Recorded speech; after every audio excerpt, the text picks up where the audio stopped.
Dieu est un principe actif.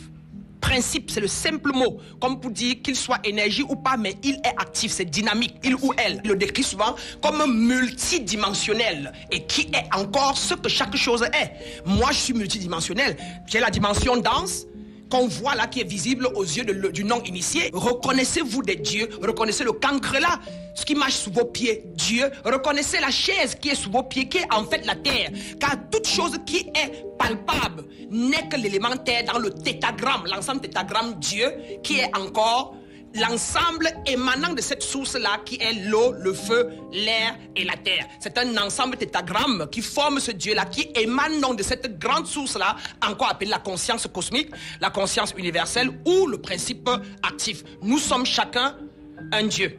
Et nous avons en nous ces forces-là, mais c'est quand nous avons des pensées limitantes qui peuvent nous avoir été occupés par l'Église, les doctrines ou les cultures, que nous nous limitons mentalement et donc ne pouvons pas faire ce que le grand frère Jésus a fait, ne pouvons pas faire ce que Thoth a fait, ou etc. Mais dès lors que nous sortons de ce paradigme-là, nous sommes en mesure de lever n'importe quelle montagne, de bouger n'importe quelle chaise, de transformer les 4 éléments de la nature en ce que nous voulons.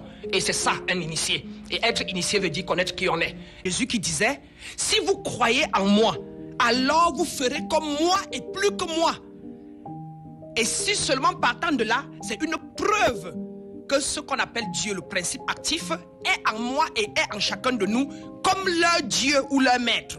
Qui conclut donc, et il n'y a plus de débat, que nous sommes tous des dieux, et Jésus encore l'a dit, c'est d'ailleurs pour ça qu'il vient, pour ça qu'on le tue, qu'il ait existé ou pas. Je le considère une conscience, simplement, car la Bible est un ensemble d'allégories et d'histoires, écrits en métaphores et en paraboles, par des êtres initiés, mis en place pour que l'homme puisse venir à l'intérieur, retrouver les consciences avec lesquelles relativiser. Ça veut dire que la Bible met en état, en exergue, tout genre d'état de conscience. Ce que vous allez appeler le sorcier, ce que vous allez appeler le polygame, ce que vous allez appeler etc.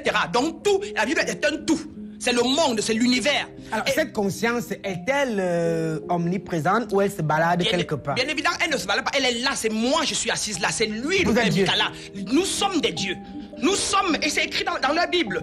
Et dans Jean 10, 34, Jésus se tourne et dit, on dit tu as blasphémé, que tu es le fils de Dieu et on va te mettre à mort. Maître Branham, pourquoi vous prenez ce qui est précis dans la Bible et vous dites c'est écrit dans la Bible, donc nous sommes des dieux, comme la Bible a dit. Non, mais lorsque la Bible parle d'autre chose... moi je n'ai jamais démontré quelque chose de mauvais avec la Bible. Et en rien. Vous respectez la Bible? Oui, et en tout. Et je viens de le dire par rapport à mes frères, qui après limite encore, nous limitent, se limitent. Ils disent que nous, les êtres humains, sommes limités. Je leur démontrais donc qu'ils devraient nous rejoindre, nous tous, parce que leur Bible et le Dieu de la Bible leur a dit qu'il est illimité et que nous sommes illimités. Et dans Jean 10, 34, dont je disais tantôt, Jésus se retourne et dit à la foule, n'est-il pas écrit que vous êtes des dieux?